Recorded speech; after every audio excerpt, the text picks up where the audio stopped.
going to start off with, after we pray, with, we're going to review for the midterm.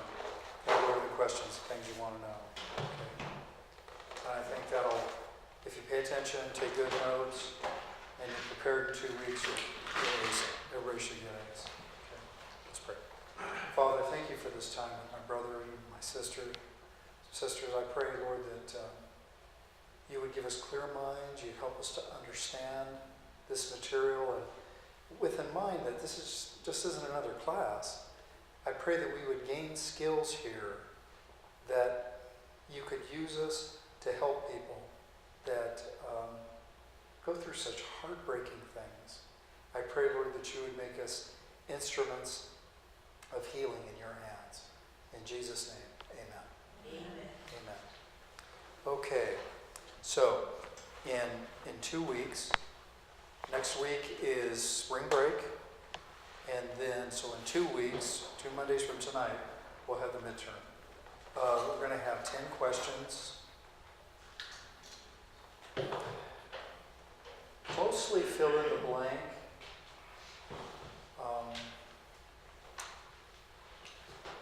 There's a couple short answer questions. One thing that I do want you to remember, and this is important, because it's worth 5 points. The midterm itself is 15 points. This one question is worth 5 points. So you want to make sure you get this, okay? Memorize the 5 stages of grief. 5 stages of grief are denial, anger, bargaining, depression, and acceptance. Okay? So remember those in order. Okay? Because each one of those is worth a point. And you got to get them in order. Now, one thing that helps me to remember them, when this starts out, when someone dies, you're in denial.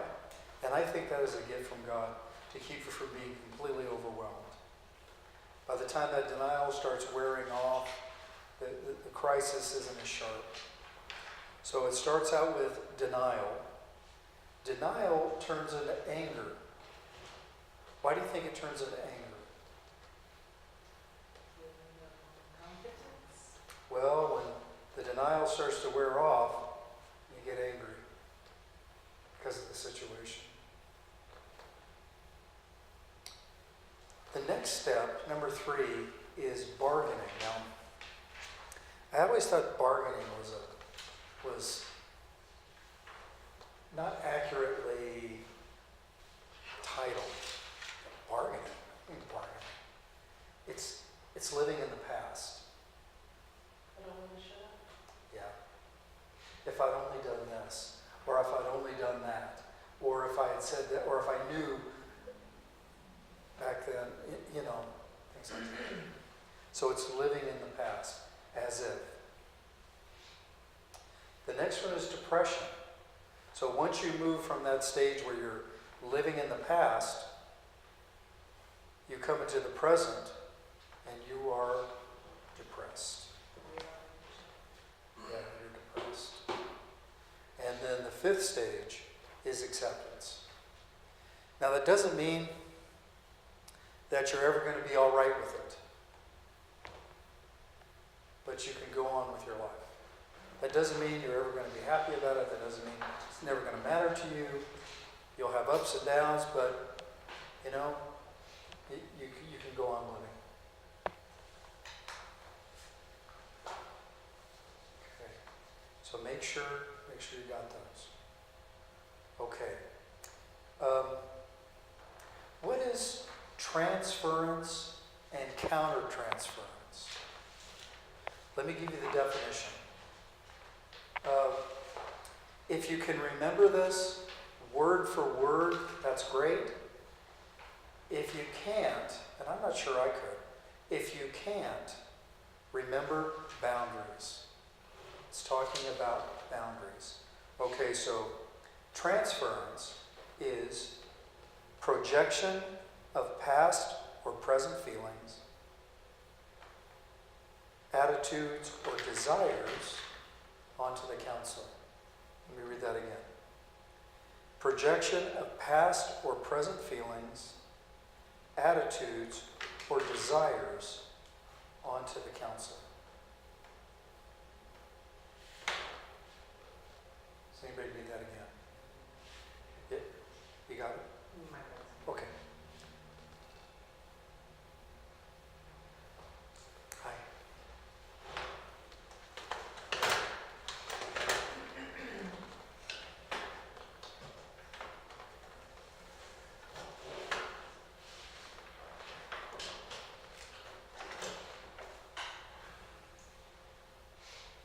Okay, let's go over these again because we like Margaret. We want her to ace this test.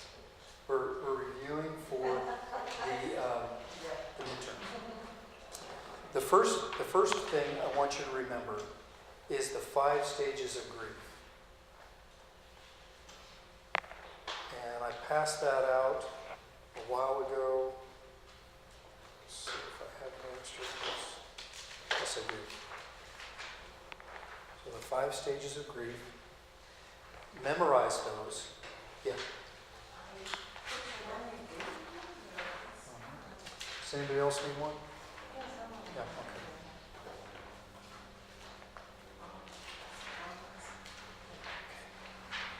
okay. Memorize those 5 stages in order. Now that's worth 5 points. The midterm itself is worth 15. So that's a third right there. And that middle one, number 3, bargaining, is the as if, living in the past.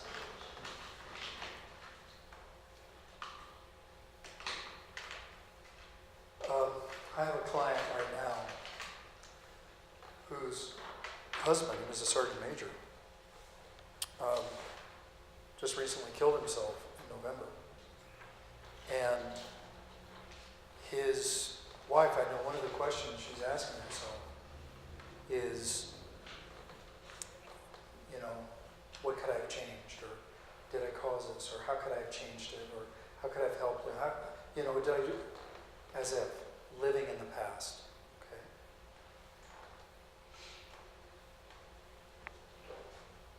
Now the next one is transference and countertransference. Let me give you the definition again.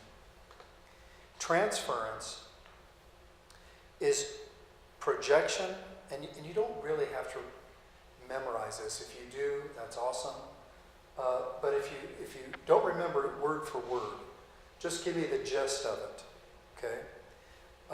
Or you could just write down its boundaries. Maintaining proper boundaries. So here's the definition.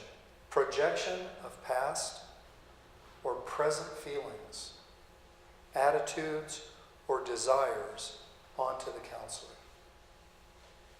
Now, I've heard about clients that, kind of fall in love or are sexually attracted to their counselor. I don't think that's ever happened to me.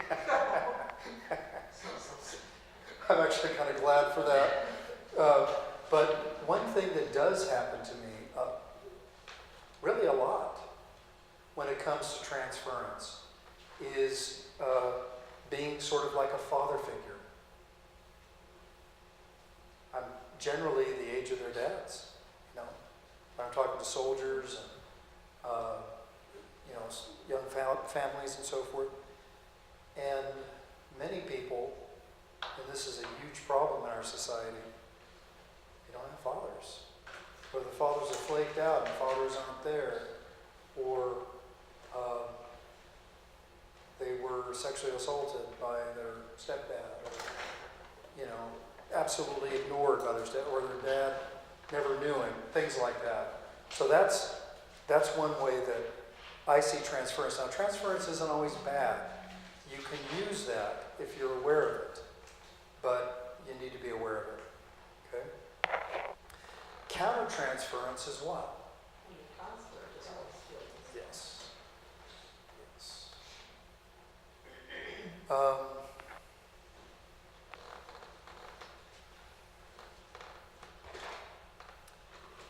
would you know that this is becoming a problem for you with a client? Counter transfers? How would you know? When the client starts getting too comfortable with it? Like in the wrong? Well, if you're allowing them to, or if you start getting too comfortable with them, you know. Maybe outside of your office, personal cell phone. Right, right. On the personal Or if- cell phone thing, wouldn't you already have that for your client? Well, see, that depends. I give my number out to my clients because that's how I make appointments and stuff. They're going to change. But what if we're just texting? You know, that's not good. We're just chatting, you know, outside of our sessions. Because I think it's okay to be friends with your client, but primarily you're their counselor. And being a counselor and a friend is not exactly the same thing. Now, I'm friends with a number of my former clients on Facebook, but that's after we've concluded our counseling relationship. I think if you, you're always going to have like favorite clients, and you're going to have some clients that, that guy again, you know. That's okay. And some of those clients where you don't look forward to seeing them, eventually you really have breakthroughs with them. And over time you become close. But it's okay to have favorite clients, but you got to temper that. Are you getting a little too excited about seeing that young lady or that guy, or, you know? So we need to be careful of that and be self-aware ourselves. Yeah. But usually your meetings are digital statements. Participate with accessibility with the couple. Well, you have attraction. you have to be careful. You want them to do well, but the reason they're coming to you, the reason you're talking to them is because they got problems, and you do not want to exploit those problems because they're at a vulnerable state. What about hugging? No. Now, I'm not a real huggy person anyway. I'm just not. One of the things I like about I'm the pastor of the El Paso Chinese Baptist Church. Asians aren't huggy either. They're not. They're not even like, they bow. They don't even like shaking hands. You know? And I'm okay with that. But if someone hugs me, I'll hug them back. But I don't like doing that with clients because it kind of crosses a boundary. Yeah, I wouldn't feel comfortable. Now, if someone needed a hug, yeah, like that, you know. Yeah. So transference and countertransference. Be self-aware. All right. Right along those lines, what is the number one ethical violation for counselors? And this is true every year. What's the number one ethical violation? It's not sexual. You'd think it would be sexual. It's not. It's done by the counselor? Yeah. Unethical. Unethical. It's a violation of counseling ethics. It's breaking a trust. Yes, sir. Yeah. Yeah. It's Is not that the maintaining. next question? It's not. It might be. It's not maintaining confidentiality. And we Christians have to be careful of that because those could wind up in prayer requests. And we're terrible at that. It can become gossipy.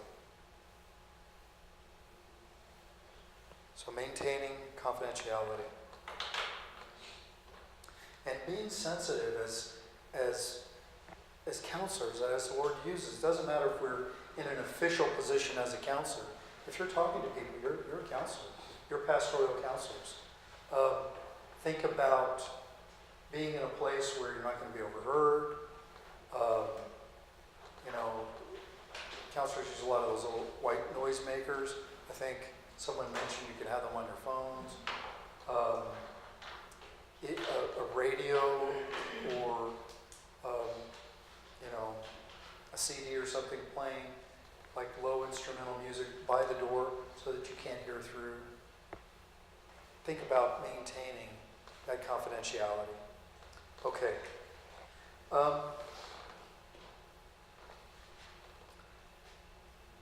How effective or how big a part is the therapeutic alliance in the success of the counseling relationship? I got it. 80%. 80%, yeah. But that's staggering, you know? Therapeutic alliance. Yeah. What percentage is the effectiveness in counseling? And it doesn't matter what theory you use. There's been a lot of research done about this. It's the therapeutic alliance. So it's not really as much the theory. Now, I think theory is important. It's not as much the theory, it's the bond, it's the relationship. So the question is, what percentage is the effectiveness of Therapeutic alliance, therapeutic alliance? 80%. Yeah. Now that other 20%, now if you wrote down 70% like last week, I'd probably give you credit anyway. I'd say that's close. It says that Yeah. But theories are important because it gives you, you know, when I started to learn theories and started to use them and started to see how they worked, and it worked on me, that there's real science behind these things. And it does give you a way forward.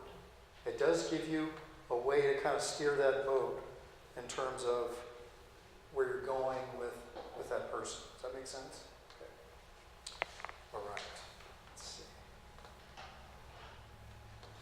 What's the most important thing that you could do as a counselor for the other person? I mean, in terms of you're meeting with them, what's the most important thing you should do as a counselor? Active listening. I think it's listening. Now, I would accept a few different answers from this. 10 minutes. I think listening is so important. Even if you don't know what to say, the fact that you're listening, really listening to them, is very powerful, and it's kind of surprising. I've seen counselors as a part of our degree. We had to get lots of counseling supervision, and some of that was one-on-one counseling supervision, so that you know what it's like on the other side of the couch or whatever, you know. And a few of the counselors I saw, I wouldn't confide in them because I don't think they were really listening. You can tell when a person's not really listening, or you can tell when they're just kind of playing that, putting on that front. I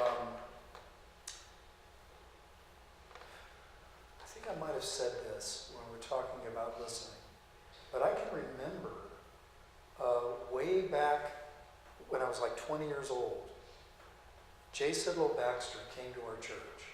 Now, you may not have ever heard of J. Sidlow Baxter. He's with the Lord now. He was 80 then, so that's like 30 years, 40 years ago. But he was a very famous and effective preacher in England. He was like the J. Vernon McGee of England, you know, very well spoken. And he came to our church and he taught for a week series, and it was wonderful.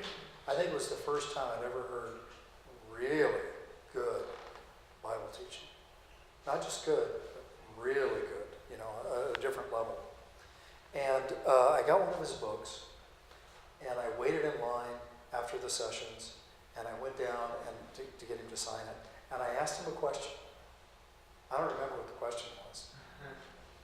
But I can remember that he looked, all these other people around, he looked right into my eyes, and he kind of turned his head so he could hear better. And I'm a 20-year-old kid, and he really listened to me. And I felt edified, And then I had another experience. It was actually the pastor of that church at the time, John Maxwell. I don't know if you guys have ever heard of him. A lot of his book. Yeah, maybe I shouldn't say this, but Maxwell's kind of a phony. Kind of a religious businessman. Yeah, real pretentious. And when he would talk to you, because I was an intern at the church, a college intern, when he would talk to you, yeah, uh-huh. He wouldn't even listen to you. He was looking on to somebody else more important. I was a kid, real superficial. And such a turnoff. But I remember Baxter, he's a very important man. In fact, C.S. Lewis named his book, Mere Christianity, my favorite Christian book, by the way, Mere Christianity. He got that title from Baxter.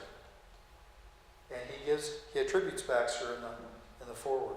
What was Mr. Baxter's first name? J. Sidlow. J. Sidlow Baxter. Yeah. So listening is powerful. Plus, when you listen, you're conveying worth and value to that other person. I think there's something that spiritually that transfers when you really listen to other people. And it's almost like worship. Now, let me define what I mean by that. When you pray, God listens to you. When people are pouring out their hearts to us, we should listen to them like God listens to us. Yeah. It's like worship. I've never had any problem listening to clients. I think that's the thing I do best. So I really listen. I don't have a problem with that. I don't have a hard time with that. Because I know how important that is, and I know how important that is to me, but I'm listening for clues. Because when people come in for counseling, most of the time they don't know why. They don't know what the real problem is. Now they may think they know what the real problem is, but most of the time that's not what the real problem is. It's something else. It's something deeper that they don't see. And if you treat the superficial problem, you're not getting at the root. I think, for example, with alcoholics, with addicts of any kind, the real problem isn't the substance. It's what's causing them to turn to the substance. So even if you get them to stop the substance, they're still going to have all kinds of other problems that it's going to come out in other ways. You got to get to the root. Does that make sense? Okay. Now, if that's one of the questions on the midterm, and you put down listening, awesome. You could also put down caring.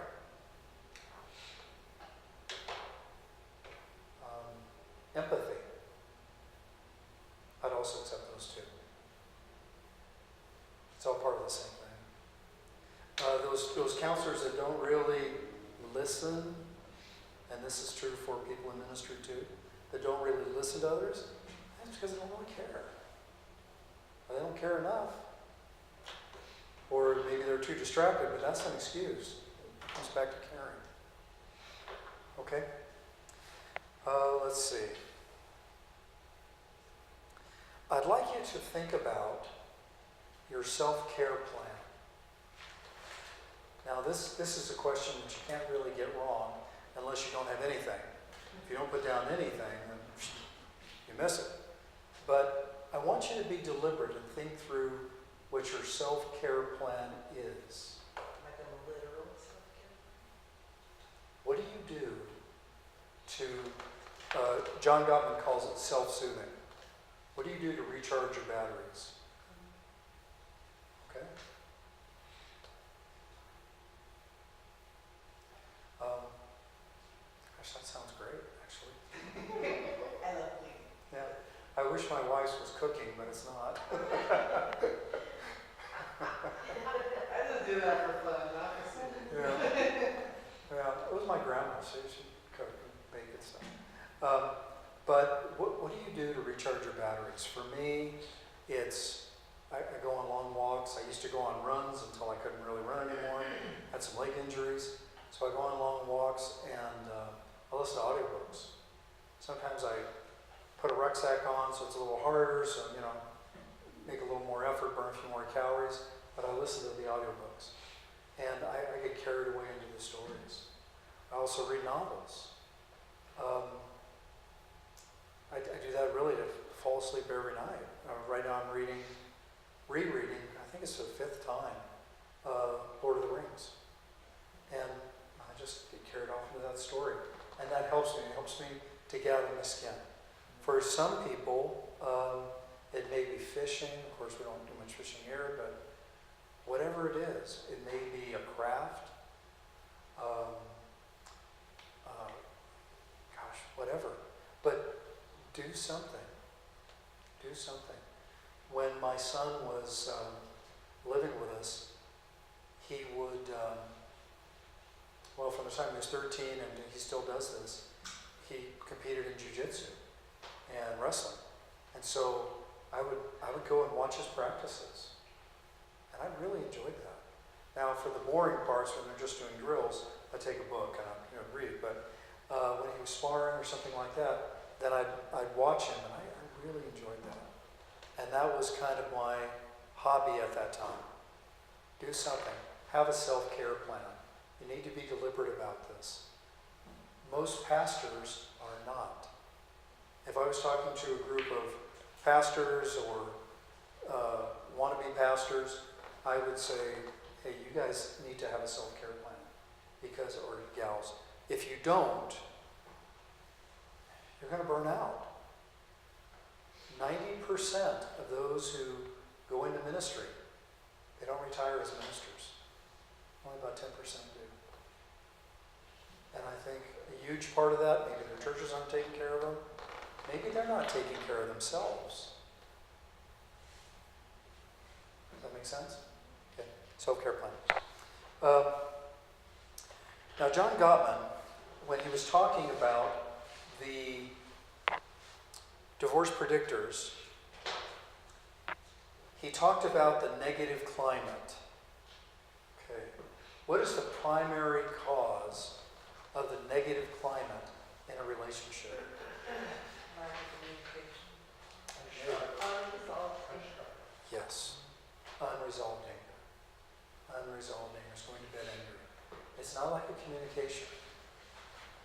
In fact, Gottman kind of seizes on that and says, no, it's not communication.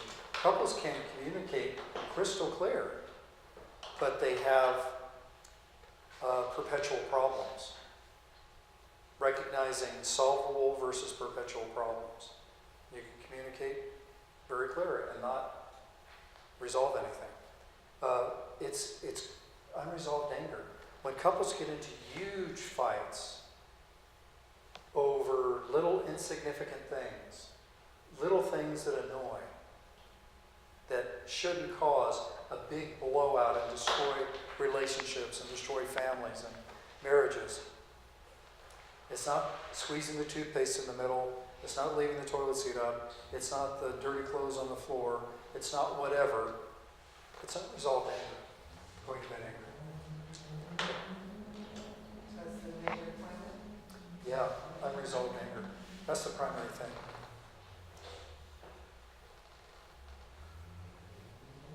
Okay, now, John Gottman talks about the 4 horsemen. The 4 horsemen are criticism, contempt, defensiveness, and stonewalling. What does he mean by that? What does he mean by that? So, if that's one of the questions on the midterm, I would want you to explain that. Now, let's go through it so we can review. There is, in every relationship, there is one person who's more assertive, and there's one person who's more of a withdrawer, okay? The assertive person, most of the time, is the woman. Not always, though. Not always. But most of the time it is. And I think that's because women are generally, not always, better at relationships, better at communication. I think it's part of that maternal instinct. Now, because they're so much better at it than guys are, have higher expectations. And we tend to think that the other person thinks exactly like we do. And that's not true. Men and women we're different in a lot of ways. And one of the ways we're different is in our brains. Women are very good at multitasking and stuff. Guys are very good at focusing, generally speaking. Sometimes it's the reverse. Okay? So, explain how criticism can become contempt by the assertive person, and the reaction to the criticism and the contempt is defensiveness by the withdrawer, and then stonewalling. Stonewalling, it may be the silent treatment, ignoring you, the silent treatment, not speaking to you, and gosh, I feel like I would get struck by a bolt of lightning because I've done that. I don't do it like I used to. I can't say I don't do it anymore, but I don't do it like I used to. And in my family, boy, on my mom's side and on my dad's side, they would do that for years. Now, people that do the silent treatment, it's not that they're so righteously indignant and they're not speaking to you. A lot of times it's because they don't know what to say. They don't know how to face their feelings. It's a sign of weakness. Sometimes it's you just are overwhelmed.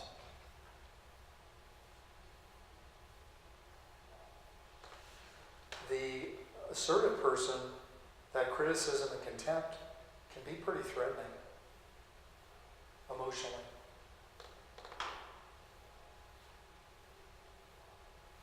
And that would cause the defensiveness, the stonewalling, the disengaging, and that would lead to flooding. Okay? Any questions about that? If you see that on the test, that would be one of the more difficult ones to explain, and you'd have to write that out. Maybe in a short answer, like a paragraph. Yeah. So can we, like, for example, put criticism and contempt are usually very aggressive, which can lead to defensive control. I don't know if I would say the aggressor. It's the more assertive person. Because my wife is more assertive doesn't mean that she's aggressive. You know.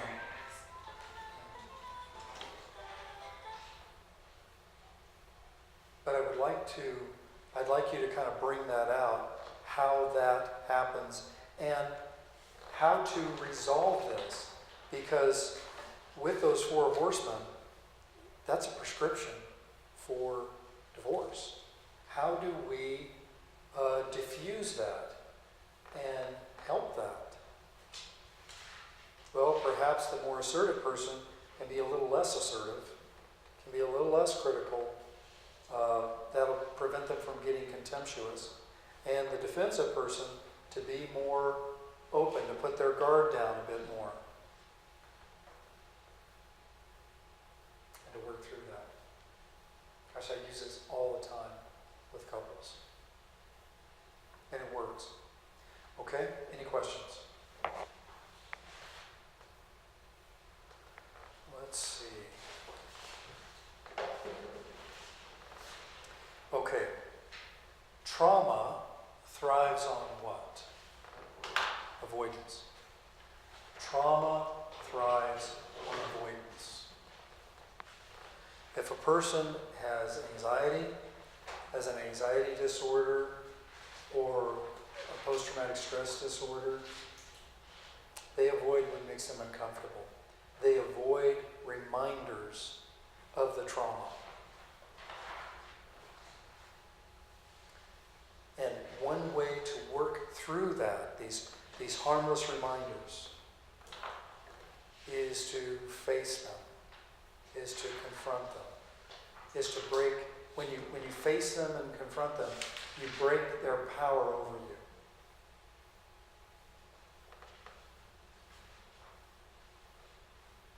And that would be the same thing with phobias. You know, exposing ourselves to it a little bit at a time and breaking their hold on us. Now, why does trauma thrive on avoidance? I think it's this way. I think this is the reason for it.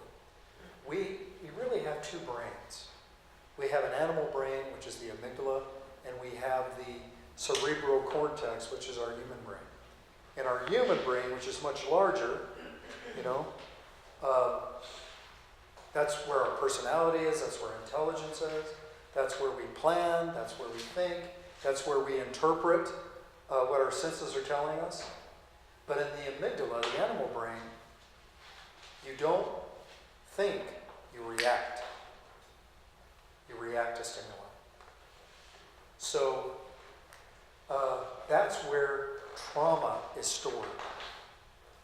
And there's no timestamp.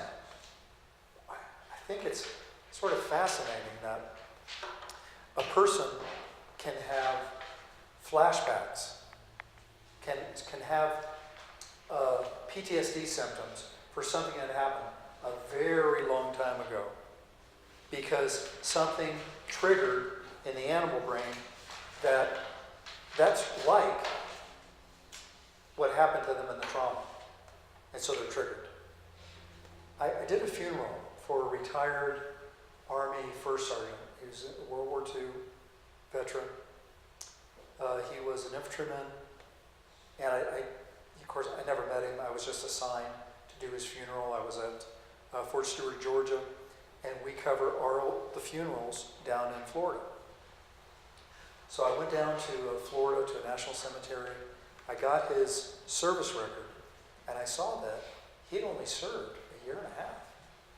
But he'd gone all the way from private, all the way up to first sergeant, right below sergeant major, in a year and a half. Well, wow.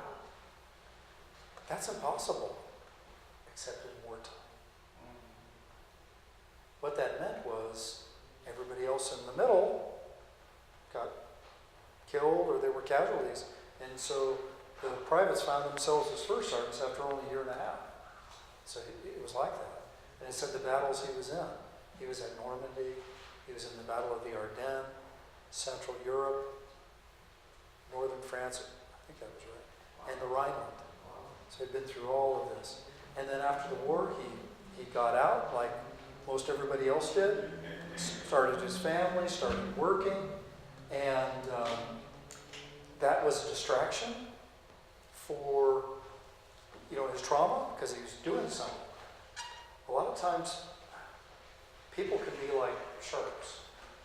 If they stop swimming, they drown, right? Sharks have to keep moving the whole time. We're kind of like that too sometimes, with activity.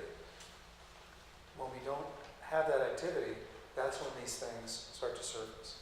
Anyway, after like 70 years, his family told me, because I'd just gotten back from the invasion in 2003 with 3rd Infantry Division, his family told me that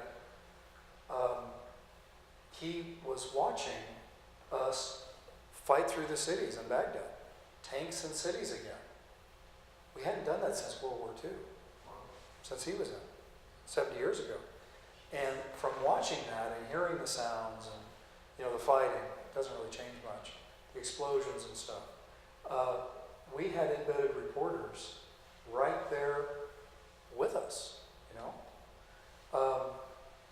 And he started to experience PTSD symptoms, started having nightmares and flashbacks 70 years later. The reason is, it's because trauma is stored in that animal brain, and it just reacts to things that remind it. Now, thank God we're like that, because say, for example, you were bitten by a snake, which is a real possibility here in the desert, you know. Say you're bit by a rattlesnake. And you see another thing, maybe a tube or a branch or something, and it looks like a snake. You don't have to think, that looks like a snake, and then move. You see it, and then you move immediately. That protects you. Okay? But if you become startled every time you see a hose or wires, you got to work through that. But that part of our brains is there to protect us, but it can be overloaded. And with trauma, severe trauma, it gets overloaded. Like the young lady I told you about with the showers and the baths and the color red. That's overloading that animal brain. And so we have to work through that. Trauma thrives on avoidance. One way through that is to approach it and work through it. It's kind of like convincing that animal brain, it's okay. You got this, it's okay. Does that make sense? Okay. So trauma thrives on avoidance. It's like a self-defense mechanism. It is. It is, yeah. And it can be overwhelmed. Has anybody ever had, how are we doing on time? Okay. Has anybody ever had the same nightmare over and over and over again? No. It's probably because of trauma, right? Yeah. I went through that. I had the same dream for a few months, and then I got out of my system. It's when we have that same dream over and over and over again, your dreams are designed to, it's your subconscious working trauma out of your system. Things out of your system. Things that you're thinking about, things that scare you, things that bother you. It's kind of like cleaning your hard drive, okay? But when you have trauma, intense trauma, it's like a scratch. I don't know hard drives get scratches, but we're all old enough to remember records, right? Yeah. What happens when you got a scratch on a record? Yeah, it skips. It's stuck. That's what those dreams, those same dreams, over and over and over again. It's your mind trying to work past that trauma, and eventually it does. But that's what it is. I had a professor that said dreams are like free therapy. And if you have a bad experience or a frightening experience, traumatic experience, it's like if you eat really spicy food. Does anybody get heartburn? Okay. It's like if you eat something really spicy and you get heartburn. Well, if you have a traumatic experience and you're working through it, when you have those bad dreams, it's kind of like heartburn.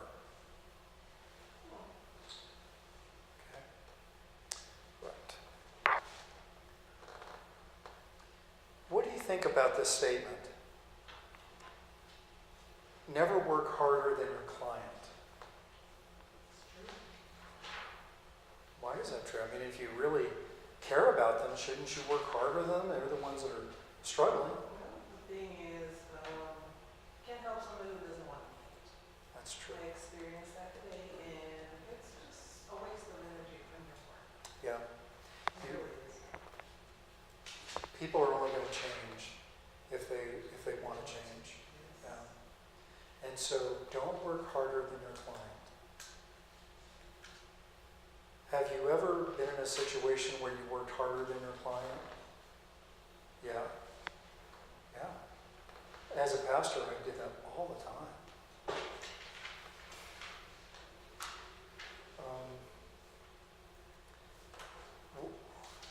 It's another question of boundaries. You can only work as hard as they're willing to work. And if you have someone who's not really working to change, confront them. It's okay to challenge people. Oftentimes that's the most loving thing. It's not loving because, we don't want them to get upset with us and we don't want them to not like us. That's really more selfish. The more loving thing, agape thing, seeking their highest good, is to confront them in love, speaking the truth in love. Challenge them. Challenge their thinking.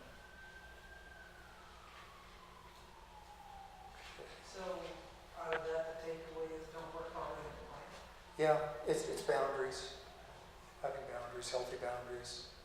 And when I reached the point where I wasn't going to work harder than my clients, I wasn't as haunted.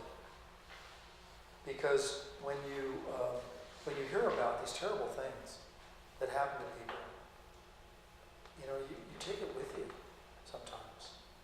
And when I reached that point where I could only do what I could do, not working harder than my client, then that helped a lot with that. Not to say that it always does. Sometimes it doesn't.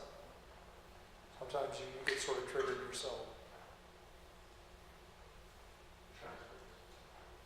It is kind of a transference, but it's something that people who care about other people, if you're empathetic, you're gonna get some of that.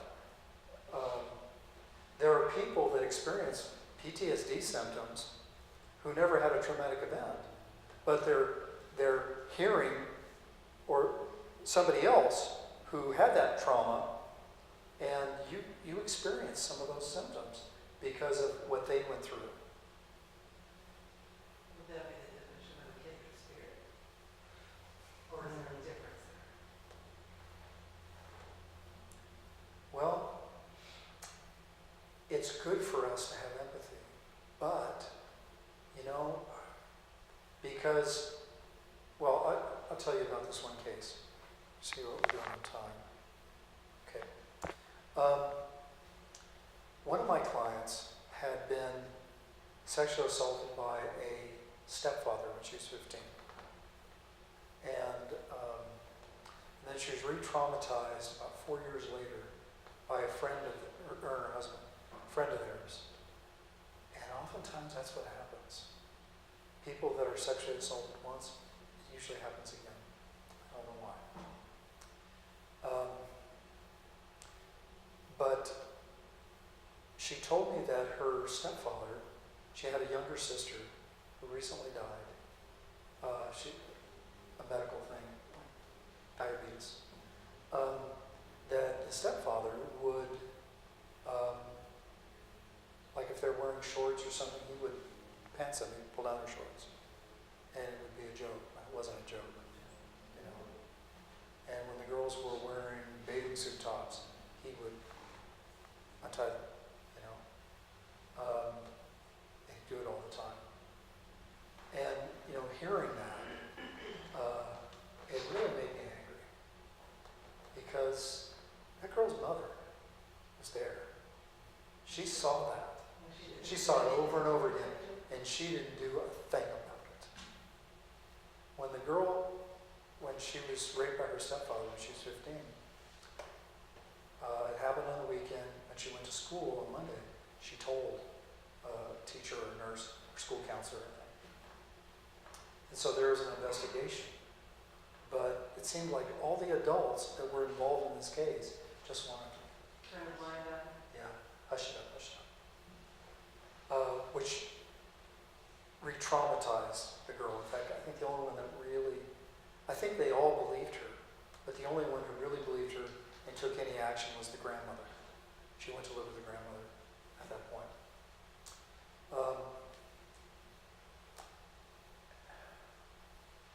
So, thinking about that, thinking about, the mother doing nothing to protect her, that really, First half. got me. Because this wasn't just something where he snuck into the girl's bed one night. This was something that was ongoing, and the mom didn't do anything. So do you think at any point in a situation like that, the victim themselves could be emitting some type of signal Well, or action? when they're re-traumatized, I think there's a vulnerability. I think there's a vulnerability that predators pick up on. Yeah. Because, to me, it just seems like that's very possible, right? Yeah, there's a vulnerability, I think. Maybe if I see you and for some reason you bring back the memory of that stepfather and I can't really comment on that because I know I there's some sort of vulnerability, some sort of signal that they're giving off that a rapist, a predator, Can be would recognize like a symptoms of sorts. a fear, or something they could explain. It's interesting that the guy who re-traumatized her, who raped her, again, a friend, he ended up murdering a woman. He stabbed her and stabbed some other guys, and he's in prison now. I hope he never gets out. Because when she was re-traumatized the second time, when she was raped, she didn't tell anybody but her husband. And I asked her, why didn't you report him? She said, nobody believed me the first time, and I didn't want to go through it again. And I think she blamed herself, that it happened to her again, that she couldn't see these signs. But see, that's the culture, like in the Hispanic culture, it's like what happens in this house stays in this house. Well, in the older Hispanic culture, it's like the man was And that's true. My wife's Hispanic, and there are things like that that happen in her family that they just hushed up. under the rug. You don't tell nobody because it's embarrassing, And I've spent a lot of time in Asia. We lived in Hawaii for 8 years. Hawaii is more Asian than it is Polynesian, it really is.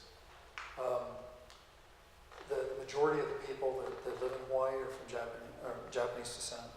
There's a lot of Chinese and Filipinos and Koreans and Micronesians and so forth, but it's more Asian.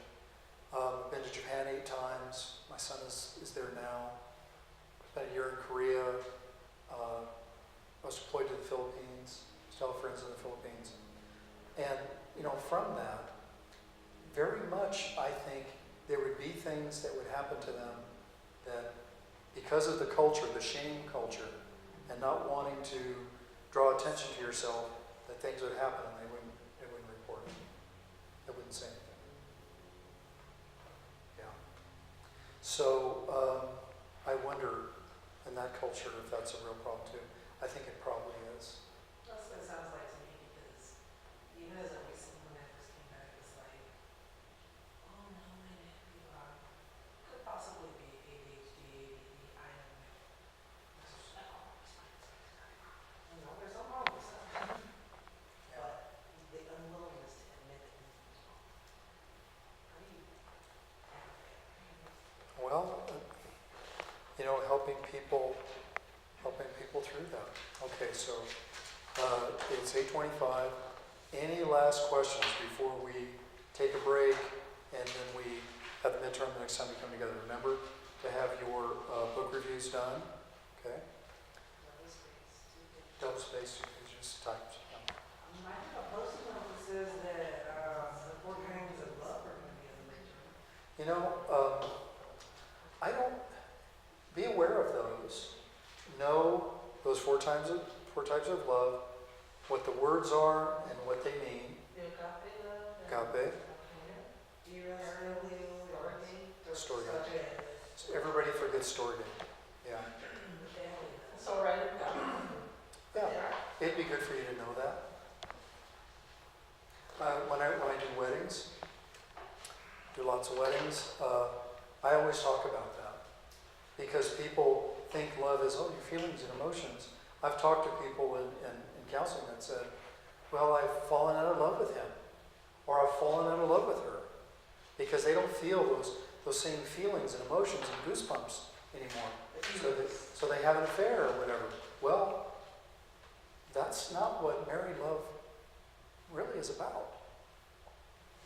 Now, there should be friendship. There should be familiarity, like Storge. There should be romance and sexual love. But those emotional loves really are built upon agape, which is seeking the other person's highest good, which is a sacrificial love, which isn't dependent on your emotions. When you look at love, most of the time, when it speaks about love and marriage, in the Greek it's agape. A scripture that I had engraved on the inside of my my second wedding ring. I've only been married once, but I've gone through several wedding rings. I lost my first wedding ring at Fort Campbell. So when I replaced it, it was kind of a tough time for us in our marriage. And I had Colossians 3:19, I think it's 3:19, which is, husbands, love your wives and do not be embittered against them. It's a two-part command. Husbands, it's in the imperative, love your wives, agape your wives. And where you say, well, but and do not be embittered against them. It's a command to love them. Seek their highest good. All right. Any other questions? Okay. Let's close in prayer. Father, thank you for this time, my sisters and my brothers here. Lord, I pray that you would guide us and lead us as we study in Bible college. Thank you for this school being here, teaching the Word in a way that is more in depth than we would get just going to Bible studies and going to services. I thank you for the opportunity to be here with these students and with the other professors. In Jesus' name, amen. Amen.